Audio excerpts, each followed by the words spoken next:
1. The Fox. An older gentleman, his face etched with the lines of many years, shuffled along the dimly lit sidewalk, wrapped tightly in a long overcoat. The night air was crisp, and his breath emerged in faint clouds as he walked. The city's nighttime hum buzzed softly around him, a distant rhythmic drone of urban life. From the shadows of a darkened alley, two figures emerged. Their footsteps echoed faintly against the concrete as they crossed the street with deliberate, menacing strides. The taller of the two, lanky and greasy, slouched with an air of casual threat, while the shorter one moved with a slinking, predatory grace. "Out kind of late, aren't you, Gramps?" the lanky hoodlum sneered, his voice dripping with disdain. "Isn't it past your bedtime?" the shorter hoodlum chimed in, a mocking edge to his words. The old man glanced over his shoulder, his eyes wide with fear. His hand gripped the lapels of his coat a little tighter as he tried to quicken his pace. "Leave me alone," he croaked, his voice quavering.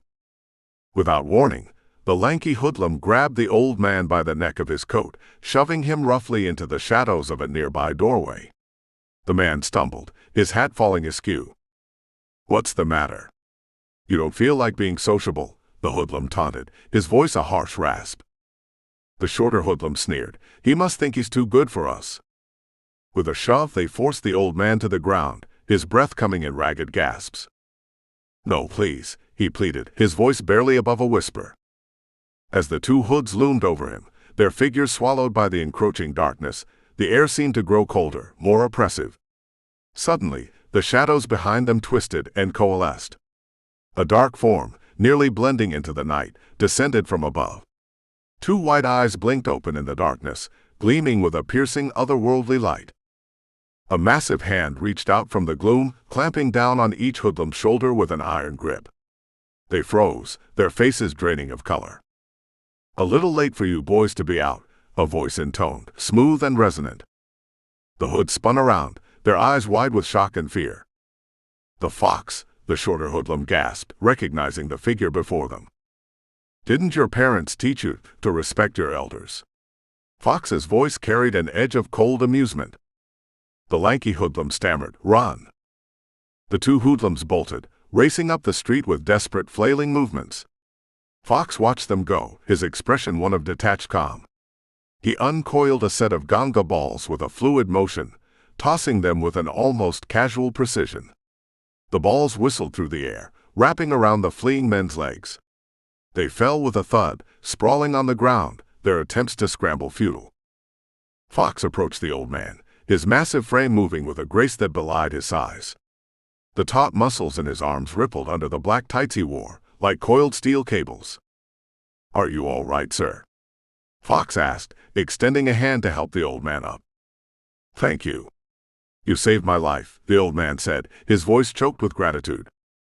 Fox gave a nod, then turned his attention to the two unconscious hoodlums. With a decisive motion, he thumped each of them on the head with a single, firm tap. "I don't think they'll be bothering anyone else tonight," he said with a hint of satisfaction. The old man, still trembling slightly, asked, "Can I do anything to repay you?" Fox shook his head, a smile spreading across his face. "Just go to that payphone and call the police. Let them know about these two." He gestured toward the silk cord dangling from the rooftop, his smile widening into a toothy grin. "The best it could, I suppose," he replied. Fox climbed the rope with effortless ease, his form silhouetted against the darkened sky.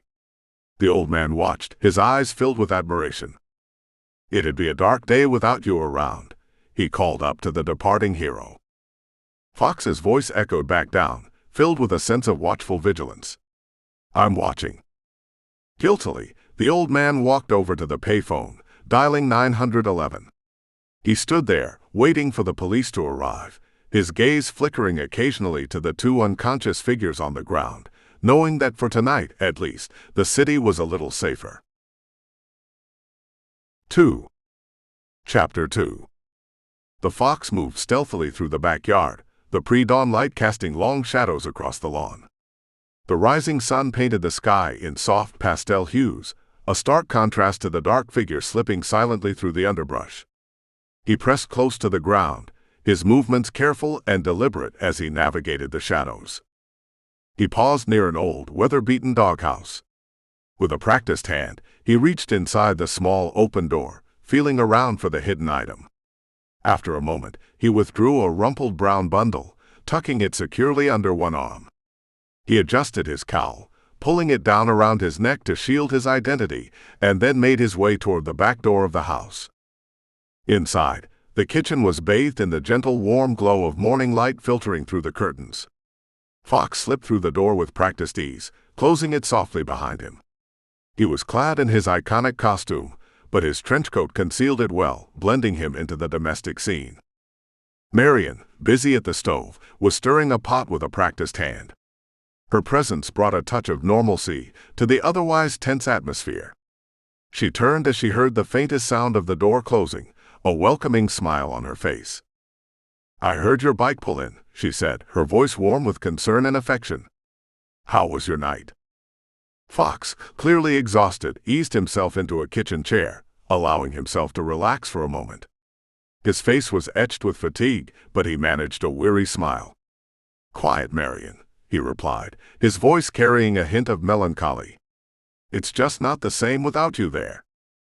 Marian moved gracefully around the kitchen, gathering 5 plates from the counter and arranging them on the table. The mundane task seemed to offer a comforting contrast to the night's chaos. "You'd better go change," she said, her tone gentle but firm. "The kids will be down soon." Fox leaned forward, his fingers running through his tousled hair as he sighed deeply. "I busted 2 boys this morning. They weren't much older than Eric. The world, Marian, it's getting worse." Marian crossed to him, placing her hands on his shoulders and giving a comforting squeeze. "You're in your prime," she reassured him softly. "You're just tired. How many heroes run around night after night, fighting crime? 2, maybe 3. And how many from when we started? You're the only one left." Fox's gaze was distant, his thoughts heavy. "I think I need a vacation," he said, the weariness in his voice undeniable. "Some time off, maybe. Just to stay home with the kids." Marian sat across from him, her expression thoughtful. "Take one then," she suggested, her eyes meeting his with genuine concern. "Take some time off. Retire if you need to." Fox's face brightened slightly at the idea, but he hesitated. "You wouldn't go back to crime fighting, would you?" Marian's gaze became pensive. "I've thought about it, Daniel," she admitted quietly. "But I don't know. It's a different world now." Fox nodded, his expression softening as he looked at her. "All right. I'll go upstairs and change. I'll let Eric and Jamie know it's time to get up." As Fox moved toward the stairs, Marian watched him with a mix of concern and affection. The morning sun continued to rise, heralding a new day, and for a brief moment, the shadows of the past night seemed to retreat, leaving a fragile sense of hope and renewal in their wake. 3. Chapter 3. The Fox family was gathered around the dinner table, the warm glow of the evening light spilling through the windows and casting a cozy ambiance over the room. The table was set with a hearty meal, the aroma of home-cooked food mingling with the low murmur of family conversation. Eric, 17 and built much like his father with a sturdy frame, was seated across from his parents. His eyes, earnest and pleading, were fixed on his father. "Friday night there's a party at Sean's house," he began, a hint of excitement in his voice. "Can I go?" Daniel, his face lined with both fatigue and affection, looked up from his plate. He was a man accustomed to making tough decisions, but this was one of the lighter ones. "I don't see why not," he said, nodding thoughtfully. "Can you make it home by curfew?" Eric's expression turned hopeful. "Couldn't I stay out late just this once?" "The city set the limit, son, not me," Daniel replied firmly but with a trace of understanding in his tone. Marian, who was busy serving mashed potatoes, glanced over with a concerned frown. "Are his parents going to be home?" Eric hesitated, his gaze shifting uncomfortably. "I don't know." Michelle, 15 and pretty with a knowing glint in her eye, chimed in from her seat. "No, they're not. That's why the party is at his house." Jamie, 11 and ever the precocious one, nodded enthusiastically. That's why the party is at his house. Eric shot her an annoyed glance. Shut up, Michelle. What do you know? Daniel's voice was firm as he addressed Eric. Eric, apologize to your sister. There's no need to be rude. Eric's face flushed slightly with embarrassment. Sorry, he mumbled. Jamie, feeling the sting of the reprimand, looked up at Eric with wide, innocent eyes. What about me? Eric, trying to salvage the situation, replied, You were just repeating what she said. That's what you always do. Jamie's eyes narrowed slightly, but she managed a subdued, sorry. See? Eric said, a hint of triumph in his tone. Marion's concern didn't wane. I don't know if I want you to go if no adults will be there. Michelle leaned forward, her voice dropping to a conspiratorial whisper. They're going to have college kids there. It should be safe. Daniel placed his fork down and looked at Marion with reassuring eyes. Michelle, dear, no one likes a tattletale. Our son is responsible. He knows the difference between right and wrong.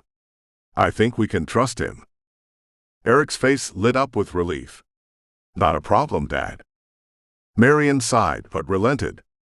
So long as he's home by curfew. Daniel nodded in agreement. Home by curfew. Eric gave a resolute nod. Yes, sir. Daniel glanced at the clock and then back at the kids. You better get going, or you kids will be late for school. With that, the conversation shifted to lighter topics as the family finished their meal, the evening's normalcy providing a comforting counterpoint to the challenges faced outside their home. 4. Chapter 4. In the kitchen, Fox and Marion stood amidst the familiar surroundings of their home. Fox's usual attire was obscured by a long trench coat, which did little to hide the tight dark fabric of his costume beneath. His gaze was fixed on the clock on the wall, its hands pointing to 12:30. A sigh of frustration escaped his lips.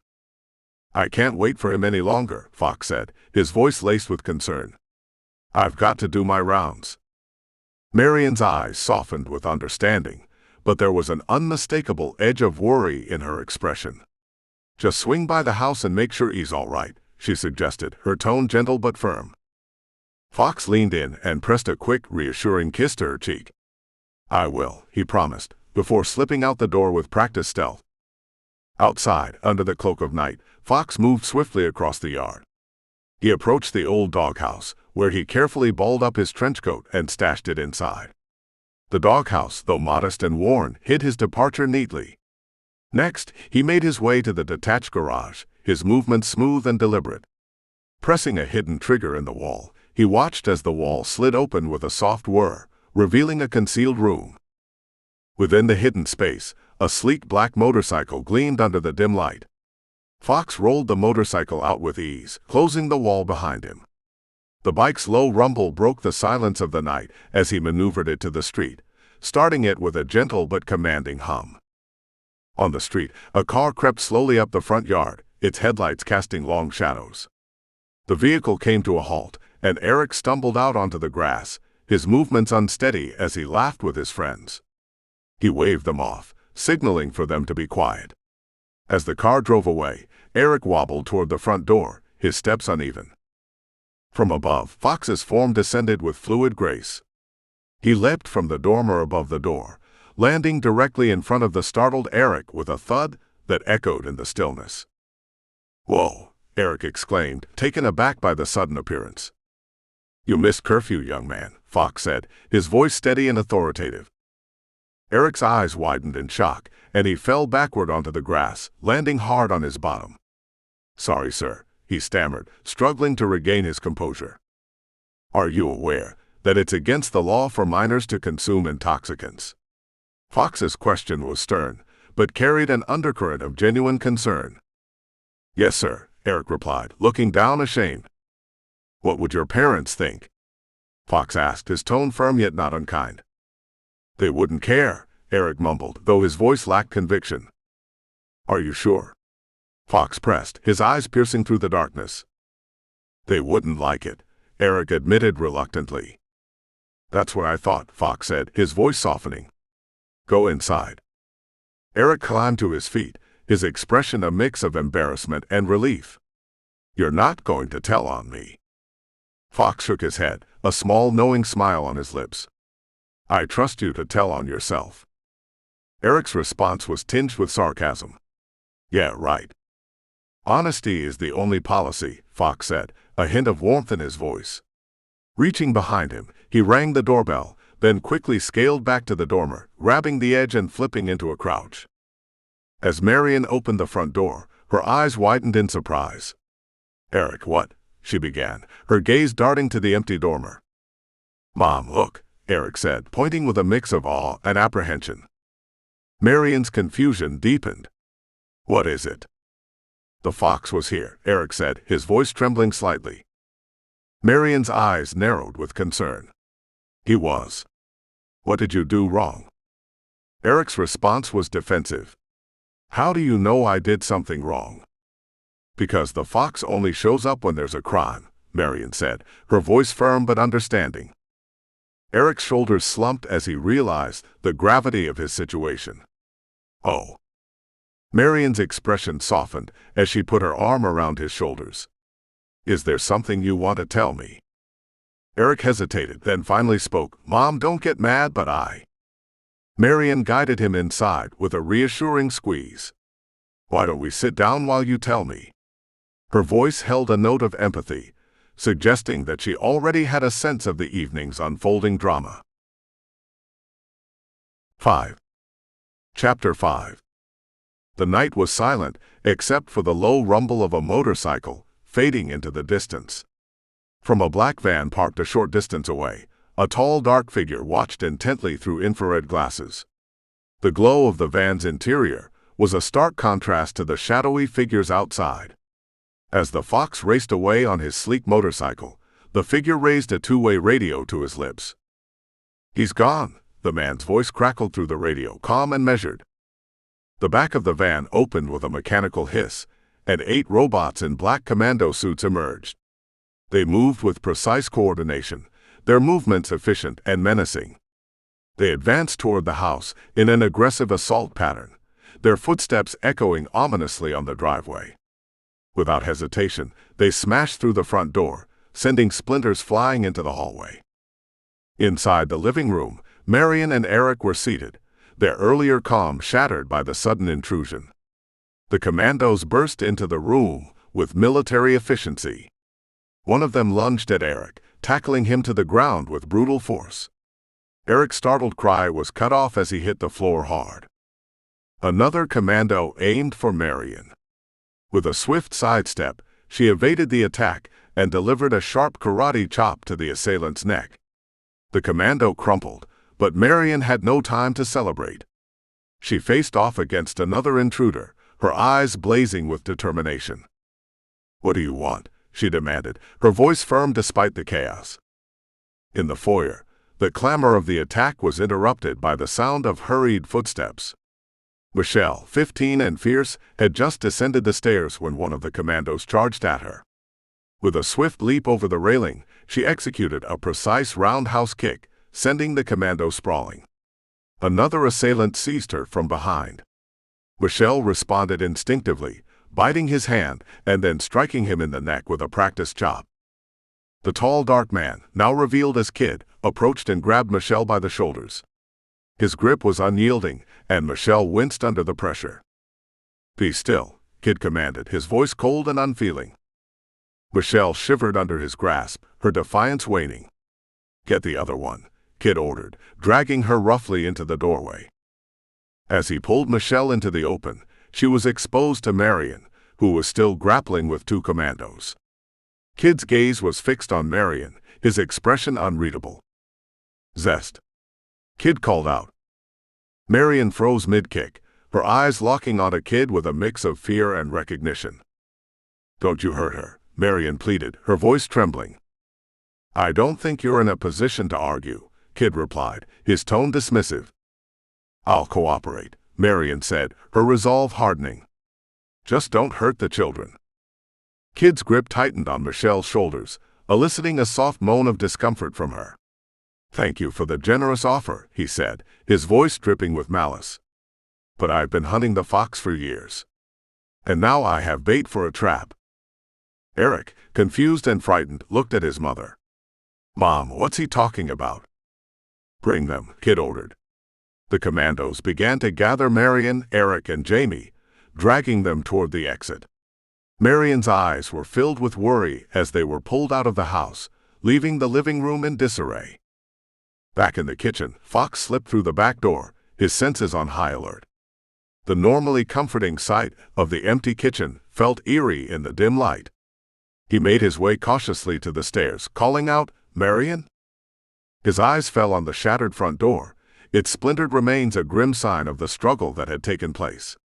A note lying on the living room floor caught his attention. He moved quickly to retrieve it, his heart pounding as he read the message. "I've finally tracked you to your lair, and lo, there were cubs. They are with me for safekeeping, but we miss you at the party. Join us. Follow the van. Kid." Fox's face darkened with resolve as he crumpled the note and tossed it into a nearby recycling bin. He watched through the front door as the black van slowly pulled away, its ominous silhouette fading into the night. With a swift motion, he pulled up his cowl, letting the trenchcoat fall to the floor with a quiet rustle. The weight of the situation settled heavily on him as he shut the front door with a determined click. 6. Chapter 6. The two commandos stood outside the front of the house, their dark uniforms blending into the night shadows. They scanned the area with frustrated glances, their expressions tense. "Where did he go?" one commando asked, his voice tight with impatience. His partner simply shrugged, the gesture betraying their shared confusion. Meanwhile, the street was a scene of high-octane action. Fox's motorcycle roared through the quiet neighborhood, its engine a fierce growl as it surged forward. He had just launched the bike over the black van with a thunderous scream, landing with a controlled skid that left the pavement smoking. He came to a sudden stop, his eyes locking onto the van as it sped away in the distance. Inside the van, the sudden burst of speed startled the commandos. Their eyes widened in surprise as the motorcycle seemed to appear out of nowhere, cutting a dramatic figure against the backdrop of the early morning light. "Get him," one of the commandos shouted, his voice a sharp command as he scrambled to react. The driver of the van, jolted by the urgency of the situation, slammed the van into gear. The vehicle lurched forward with a powerful surge, its tires screeching as it peeled out, the van's engine roaring in protest. "Hold it," another commando said urgently, his tone a mix of frustration and resignation. "We're just supposed to show him the way." The driver, begrudgingly slowing the van, maneuvered it alongside Fox's motorcycle. The van's side window slid down, and the commando leaned out, his face set in a grim expression. "Follow us," he instructed, his voice carrying the clipped, no-nonsense tone of someone used to giving orders. Fox's eyes narrowed beneath his cowl, but he didn't hesitate. He revved the engine, the motorcycle's growl resonating with determination. As the van began to pull away, Fox fell in line behind it, ready to follow wherever the path would lead. 7. Chapter 7. The cavernous warehouse was dimly lit, the air thick with a musty scent of dust and metal. Marion, Eric, Michelle, and Jamie were shackled to the cold concrete wall, their faces pale under the harsh flickering overhead lights. The vast space around them seemed almost empty, accentuating their isolation. Kid, a tall, imposing figure with a menacing presence, paced the floor with measured steps, his dark eyes fixed on the restrained family. Marion's voice trembled with a mix of defiance and desperation. "Let my children go, Kid. They have nothing to do with us." Kid's expression remained unreadable as he paused his pacing, his gaze sweeping over the shackled family with a chilling calm. "On the contrary," he said, his tone smooth and deliberate, "they have everything to do with us. You owe me one last battle." Marion's eyes widened in disbelief. "That's crazy," she snapped. "You think? Kid's insane." Kid's mocking tone made the words sting. He turned his attention to the children, his smile widening with a cruel glint. "What do you think of your mommy?" Did she tell you what she did before she settled down to become Hannah Homemaker? Eric, his face set in a determined scowl, strained against his shackles. Let me out of here, he growled, and I'll show you what I think. Kid's eyes gleamed with amusement as he reached out and pinched Eric's cheek. Eric jerked his face away, his expression a mix of irritation and anger. Spunky. Just like his dad, Kid commented, his voice dripping with mockery. Marion shot a pleading look at Kid. They don't know. That's why you can let them go. Kid's smile widened further, a malicious sparkle in his eyes. They have no idea. Delicious, he purred. Your mom and dad haven't told you about life before you came along. You've heard of the wonder duo, Fox and Zest. Eric's face turned red with fury. He kicked at Kid, but the villain merely squeezed his face between his fingers with a dismissive flick. Kid was interrupted by a sudden commotion. Fox, a shadowy figure with a fierce determination in his eyes, swung into the warehouse from above, landing gracefully in front of Kid. His presence was electric, commanding attention immediately. I've missed you, Fox, Kid said, his voice a mix of mockery and genuine malevolence. You and your dear wife. There's no one left to fight. Fox's eyes were resolute as he faced Kid. The fight's over. You can let my family go. Michelle, her eyes wide with relief, whispered, Daddy. Fox pulled back his cowl, revealing his familiar face. It's okay, baby girl, he said soothingly. Eric looked up, astonished. Dad.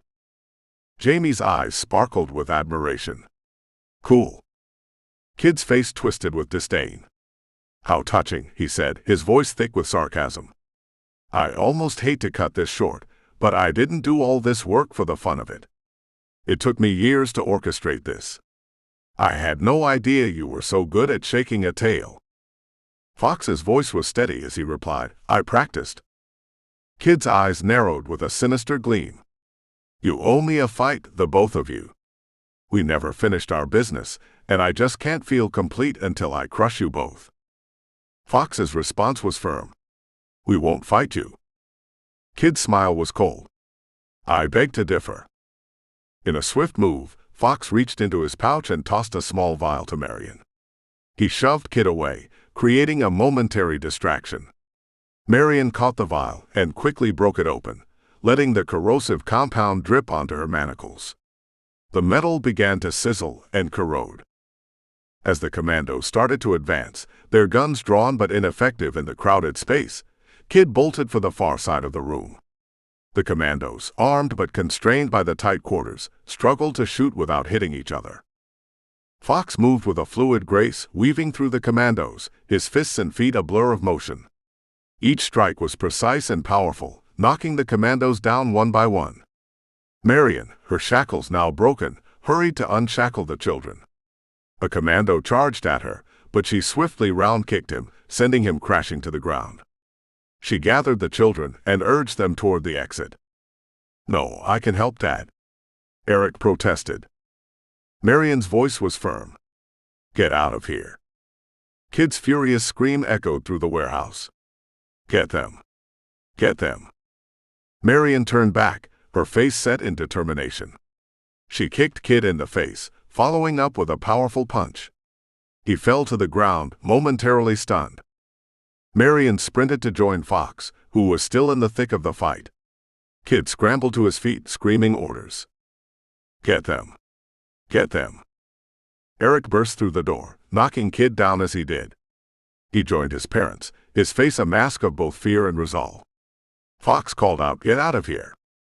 Eric sidestepped a commando, delivering a precise chop to his neck. Come on, Dad, you don't want to waste all those years of karate, he said, a mix of bravado and urgency in his voice.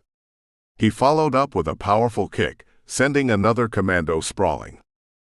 Michelle and Jamie watched from the door, their eyes wide with excitement as their parents fought valiantly. Jamie's voice rang with encouragement. Go, Dad. Go, Mom. Fox exchanged a glance with Marion, their unspoken communication clear. Like old times, Zest. Marion's face was a mixture of nostalgia and determination. And I thought I missed this. Eric, still grappling with the reality of his parents' secret identity, stared in disbelief. "You're the Fox." "In the flesh," Fox confirmed. The commandos regrouped and attacked with renewed ferocity, pushing the trio closer to the door. Kid, now beside Michelle and Jamie, held an electron bomb in his hand, his face a mask of dark triumph. "You will stop this," Kid declared menacingly. Fox launched into a high-flying triple backflip, grappling with Kid for the bomb. Their struggle was intense, Fox's strength and agility pitted against Kid's desperation. Marion's voice cut through the chaos. "Get your brother and sister out of here." "I can't leave you," Eric protested. Marion delivered a sharp kick to a commando, shoving Eric towards the door. "Move it." "I exercise harder than this," she said, with a hint of her old fighting spirit. She managed to get him out, slamming the door behind him. She then ran back to Fox, ready to assist in the fight, her face set in a fierce resolve. 8. Chapter 8. Eric guided Michelle and Jamie away from the warehouse, their footsteps echoing in the eerie silence of the day. The scene was tense, their faces pale and etched with worry. Jamie's voice, small and filled with concern, broke the silence. "What about Mom and Dad?" Eric's expression was grim as he glanced back at the warehouse, the enormity of their situation weighing heavily on him. "As soon as you're safe, I'll go get them," he promised, his voice steadier than he felt. Before any of them could react, a thunderous explosion erupted from the warehouse. The force of the blast sent shockwaves through the air, and debris rained down. The children stood frozen, their eyes wide in horror as the building crumbled into a cloud of smoke and flames. "No." Eric's cry of despair was swallowed by the roar of the fire and the cacophony of destruction. He pulled Michelle and Jamie away, his heart pounding in his chest as he struggled to process the loss. On the waterfront, Kid moved with methodical efficiency, carrying the unconscious bodies of Fox and Zest, their forms limp and vulnerable. The boat bobbed gently on the water, its engine humming softly as Kid maneuvered it away from the dock. The contrast between the tranquil surface of the water and the chaos that had transpired earlier was stark, amplifying the gravity of the situation. Weeks later, in the dim light of the living room, Michelle, Jamie, and Eric were scattered around the space, each lost in their own thoughts and grief. The room felt heavy with unspoken sorrow. Grandma, with her warm but weary demeanor, moved about, trying to bring some semblance of normalcy to their lives. She watched over them like a guardian angel, her matronly presence a small comfort in their time of distress. Michelle's voice was soft but firm, breaking the silence. "There's nothing we could do," she said, her words tinged with resignation. Eric, staring blankly at the floor, snapped back, "Stop being so rational, Michelle." His voice was raw, edged with frustration. Jamie, still grappling with the new reality, muttered, "Stop being rational." Grandma, ever hopeful, tried to offer a small solace. "If I make a cake, will that lift your spirits?" she asked, her voice laced with an earnest desire to help. She moved into the kitchen, the clinking of utensils and the hum of the oven providing a small distraction from the heavy atmosphere in the room. Michelle's eyes were filled with a mixture of frustration and sadness as she turned to Eric. "You've been moping for weeks, like it was your fault. Like you could have done something. That guy was crazy.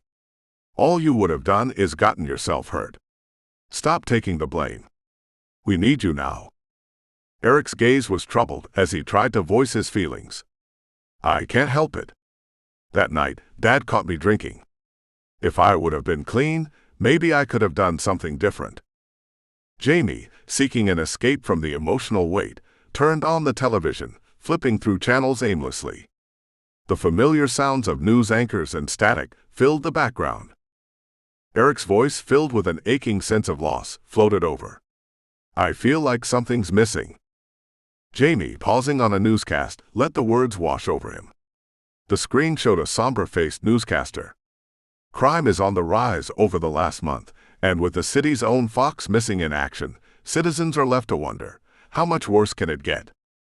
Jamie's face hardened with determination as he left the room, his mind racing with thoughts of what could be done. In the dim, quiet bedroom, Jamie stood alone, exploring the remnants of his parents' hidden life.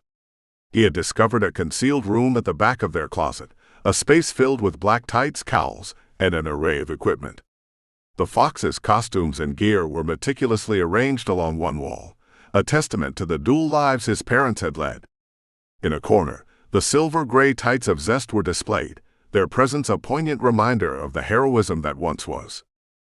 Jamie's voice was filled with awe and discovery. "Eric." "Michelle," he called out, his excitement and urgency pulling his siblings into the room. Michelle and Eric rushed up the stairs, their curiosity piqued. "What?" Michelle asked, her eyes widening as she took in the sight of the hidden room. Jamie stood back, a mix of pride and sadness in his expression. "Look," he said, his voice cracking slightly. Eric stepped forward, his hands reaching out to touch the uniforms. The weight of his father's secret life was now laid bare before him. "I can't believe that Dad was the fox," he said, his voice filled with disbelief and wonder. Jamie nodded, a sense of revelation in his tone. "Daniel Fox." "The fox?" Michelle sat down on the bed, holding a uniform gently in her hands. "It explains why he always worked the night shift," she said softly, her voice tinged with a mixture of sadness and understanding. Eric's voice was thick with emotion as he embraced his siblings. "I miss them," he admitted. "But now I know what to do." Michelle, her eyes brimming with tears, nodded in agreement. "Me too." The siblings, now united in their resolve, found a glimmer of hope in the midst of their grief. 9. Chapter 9. Jamie and Michelle sat side by side on the couch, their hands covering their eyes, the anticipation almost unbearable. The room was dimly lit, casting long shadows that danced across the walls as they waited for Eric's signal. "Hurry up, Eric." Michelle's voice was a mix of impatience and excitement. She could barely contain her curiosity. Eric's voice, coming from somewhere off to the side, carried a teasing edge. "Don't peek." Jamie, fidgeting, chimed in, "We can't wait." The room seemed to hold its breath as Eric finally declared, "Ready? Now look."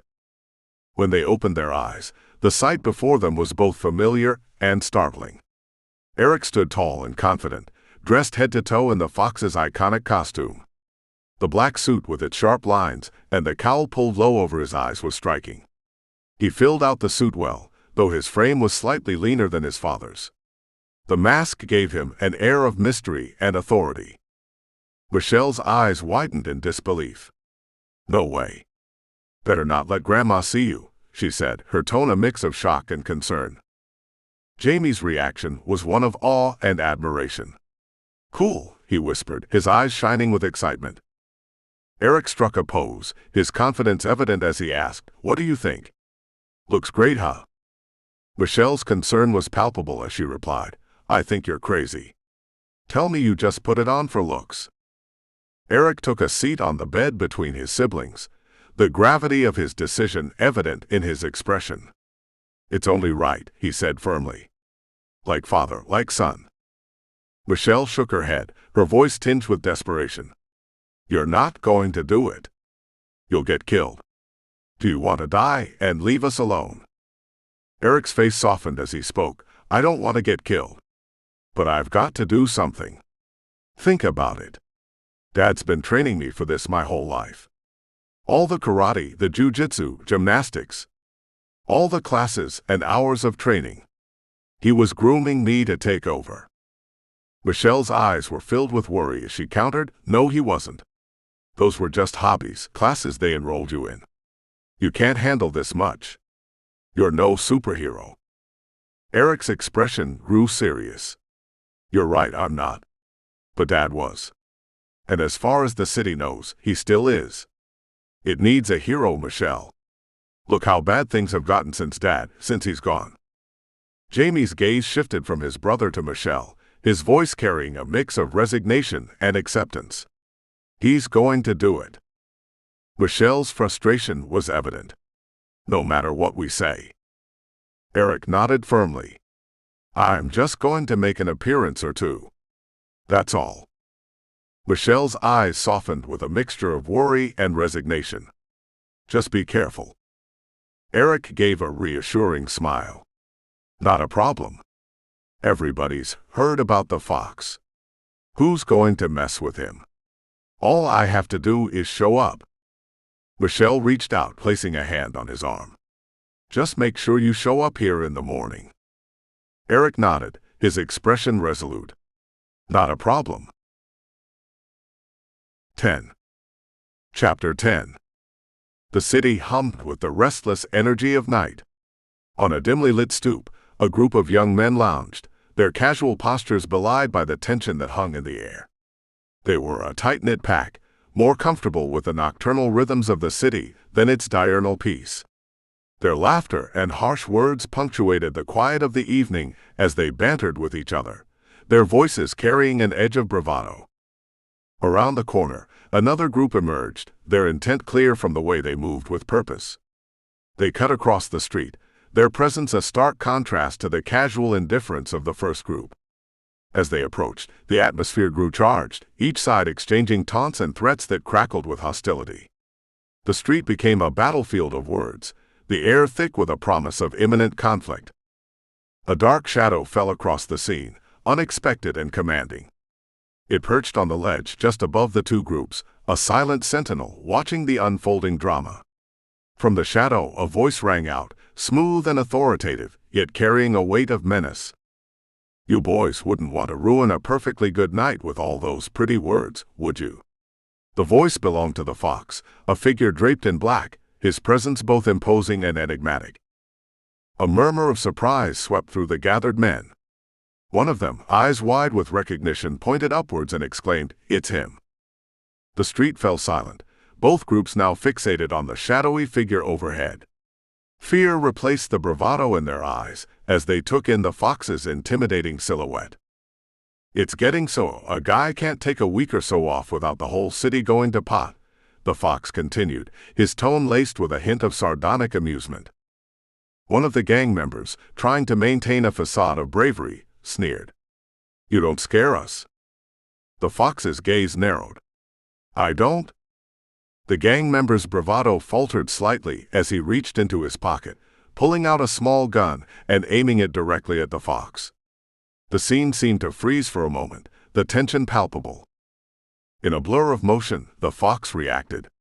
He dropped 2 smoke bombs, their hissing fuses quickly filling the air with a thick, blinding smoke. As the smoke billowed out, obscuring vision and muddling senses, the fox descended into the chaos, landing gracefully amidst the disoriented men. The smoke was a shroud of confusion. The fox moved with practiced efficiency, his hands and feet finding targets in the haze. He grappled with the men, pushing and knocking them aside with swift, precise movements. The situation was under control, or so it seemed. Suddenly, a faceless attacker, hidden within the smoke, landed a lucky blow to the back of the fox's head. The force of the hit sent him crashing to his knees.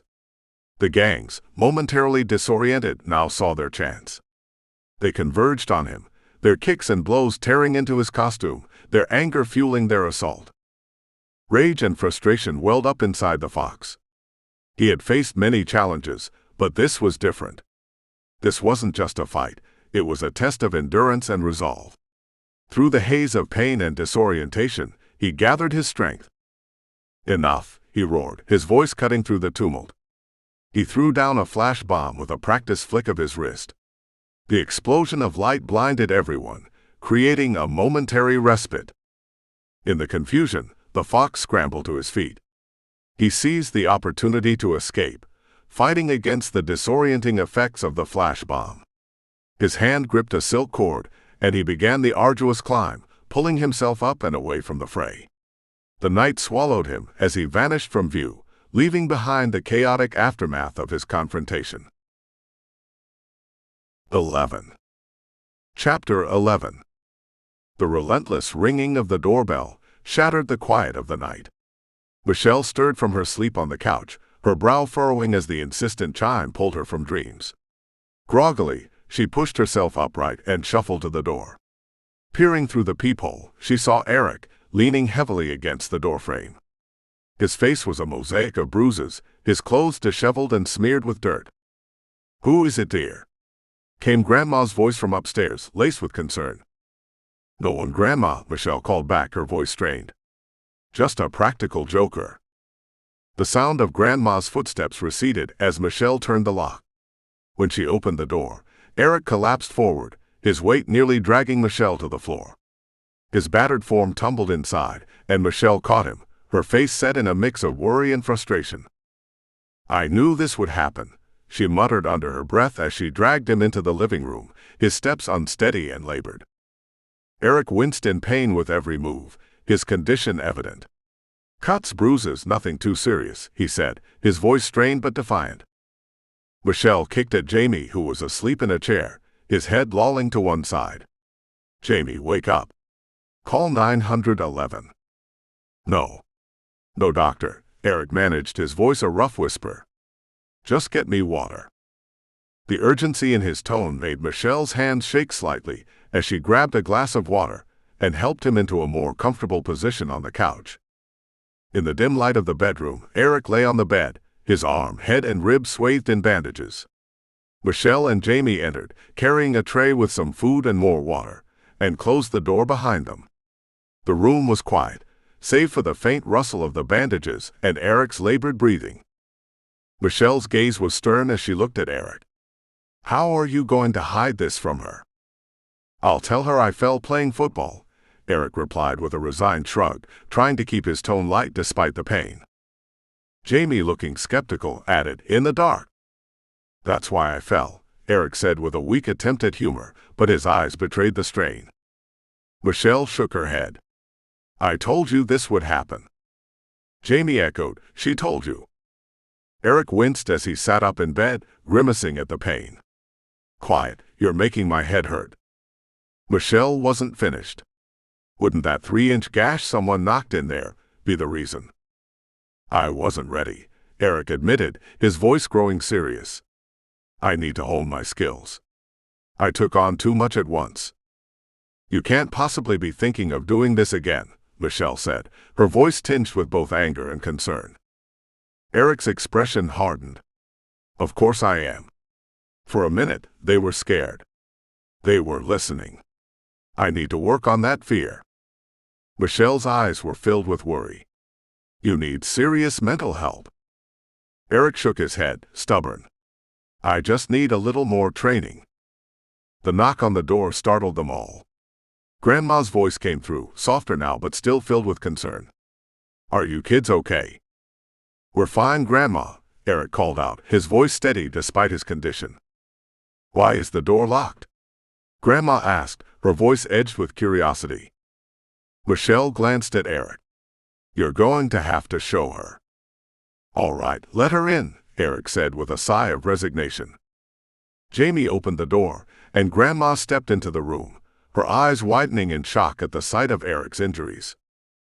Land sakes, boy, what happened to you? Grandma exclaimed, her hands reaching out to check his wounds. I was playing football in the dark and I fell, Eric explained, trying to keep his voice steady. Grandma inspected his bandages and dressings with a practiced eye. Are you hurt badly? Just cuts and bruises. I'll be all right, really, Eric assured her, though the pain was evident in his voice. You were trying to hide this from me? Grandma asked, her tone a mix of hurt and concern. Michelle, standing beside Eric, said, We didn't want you to worry. No worries, Jamie added quickly. Stuff like this happens all the time. It's nothing to bother you with. Grandma sat down on the edge of the bed, pulling the children close around her with a comforting embrace. I know what you kids are going through. I want you to know, you don't have to hide anything from me. I can help you, or I can just listen. That's what grandmas are for. I'll be all right, Eric said softly. He'll be all right, Jamie echoed. Next time you can come to me, Grandma said with a gentle smile. Your father was an athlete growing up. I've seen a bruise or two. Just don't play football in the dark. No, ma'am, I won't, Eric promised, his voice a mix of relief and gratitude. Grandma left the room, her presence a soothing balm. Michelle watched her go, her eyes narrowing with determination as she turned back to Eric. You need serious help, Michelle said firmly. She moved to the closet, opening a secret compartment hidden behind the clothes. Disappearing inside, she rummaged for a moment before emerging dressed in the flashy silver costume of Zest. The outfit was slightly too large, the legs bunching around her ankles and the sleeves bunching around her wrists. "Needs altering," she said with a wry smile, though her eyes were serious. Eric's expression was a mix of disbelief and frustration. "You cannot do this." Jamie, wide-eyed, chimed in, "You can't do it." Michelle stood firm, her resolve unshaken. "You teach me about the gadgets, we'll be a team." "This isn't a game," Eric said, his voice low. "You're just a kid." "Robin was just a kid and he was a sidekick for years," Michelle argued. "That was a comic book," Eric countered. "This is real life." Michelle was unwavering. "You can't say no. You can't work alone. I'm your only option." Eric sighed, defeated. "You're too smart for your own good." "And you're too stubborn," Michelle shot back, her tone softer now. "Remember when we built the treehouse, even though Dad said we couldn't?" "Point," Eric conceded. Michelle's eyes were determined. "If we put our minds to it." Eric nodded, a faint smile tugging at his lips. "We can do anything." Jamie, inspired, placed his hand on top of theirs. "Anything." Michelle held out her hand, her eyes filled with a fierce light. "Together." Eric placed his hand on hers, his resolve firm. "Together." Jamie added his hand to the stack. "Together." 12. Chapter 12. Gramps walked slowly down the dimly lit sidewalk, his gait unsteady but deliberate. The night air was cool, and the city hummed softly with distant sounds, a siren, the murmur of traffic, and the occasional shout from an unseen street corner. The world felt oddly peaceful to him, but that tranquility was shattered when three hoodlums, emerging from the shadows of a dark doorway, fell into step behind him. The leader of the trio, hoodlum number 1, was a tall figure with a sneer permanently etched on his face. His companions, hoodlum number 2 and hoodlum number 3, flanked him with a menacing, almost playful air. They exchanged glances and smirks, their footsteps echoing ominously on the pavement as they closed in on their target. "Too late for you, old man," hoodlum number 1 taunted, his voice dripping with mock sympathy. "You missed your bedtime," hoodlum number 2 added, his tone barely concealing the glee he took in the situation. Gramps, his face a portrait of fear and resignation, clutched his worn leather wallet tightly. "Take my wallet. Just don't hurt me," he pleaded, his voice trembling. "But what if we want to?" Hoodlum number 3's voice was cold and menacing, his eyes gleaming with malicious intent. Hoodlum number 1 grinned wider, a sinister glint in his eyes. "What if that's what we're here for?" Without another word, he shoved Gramps roughly, sending the old man sprawling to the ground. The rough concrete scraped against his skin as he landed with a painful thud. Just then, a shadow fell over the scene, cloaking the trio of hoodlums in a dark, imposing silhouette. The unmistakable sound of a confident, commanding voice cut through the tension. "Hate to break up the party, boys," Zest's voice rang out, filled with authority. Fox's deep, resonant voice followed, adding, "But if you're in the mood for pain." Before the hoodlums could react, Fox and Zest descended upon them with practiced ease. Fox moved like a whirlwind, his body a blur as he delivered 2 swift kicks, sending one of the thugs crashing to the pavement. Zest, her movements equally fluid, added a powerful punch, knocking another hoodlum unconscious. In mere moments, the 3 assailants were sprawled on the ground, incapacitated and defeated. Zest approached Gramps, her face softening with concern. "Are you all right, sir?" She extended a hand to help him up, her voice gentle and reassuring. Gramps looked up at her, a mix of relief and awe in his eyes. "You're back," he said, his voice trembling with emotion. "And better than ever," Zest replied with a reassuring smile, her grip firm and supportive. Fox stepped closer, his gaze steady and resolute. "Let them know. Tell the world," he instructed, his voice carrying a tone of finality. Zest nodded, her eyes gleaming with renewed determination. "We're back for good." With that, they grabbed their silk cords, the ropes slipping effortlessly through their fingers. In a display of agility and practiced skill, they ascended the walls of the surrounding buildings, disappearing into the night sky with remarkable ease. As they reached the rooftop, Fox and Zest stood silhouetted against the backdrop of the city's glowing lights. The view from above was breathtaking, a tapestry of shimmering lights and sprawling streets below, all bathed in the soft glow of the evening.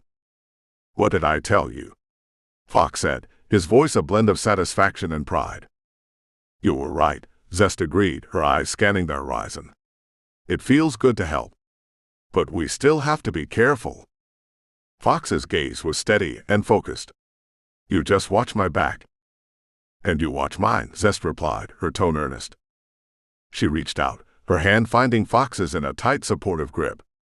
The siren wail of a distant emergency vehicle pierced the night, a sound both familiar and urgent.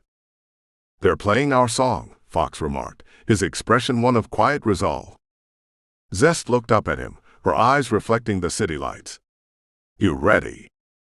"Not a problem," Fox answered, his voice firm and confident. The night was alive, with the hum of the city below, as Fox and Zest stood side by side on the rooftop. The sprawling metropolis glittered beneath them, its myriad lights winking like distant stars in the darkness. The cool breeze ruffled their costumes, adding a touch of urgency to their poised stillness. Fox gazed out over the city, his eyes scanning the horizon with a mixture of satisfaction and determination.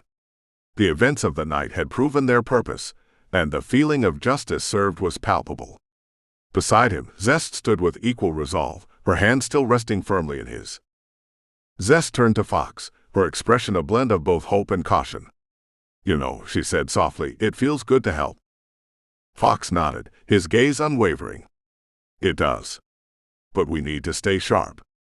The city's problems won't solve themselves." The distant wail of a siren pierced the stillness, a hauntingly familiar sound that seemed to signal their ongoing mission. Fox looked at Zest, his eyes reflecting the determination that had carried them through countless challenges. "You watch my back," Fox said, his voice carrying a note of command. "And you watch mine," Zest replied, her tone resolute. As the city lights flickered below, the sense of readiness between them was palpable. They were more than just a pair of vigilantes.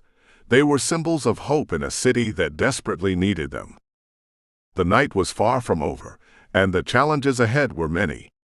But for now, on this rooftop with the cityscape as their backdrop, Fox and Zest stood united.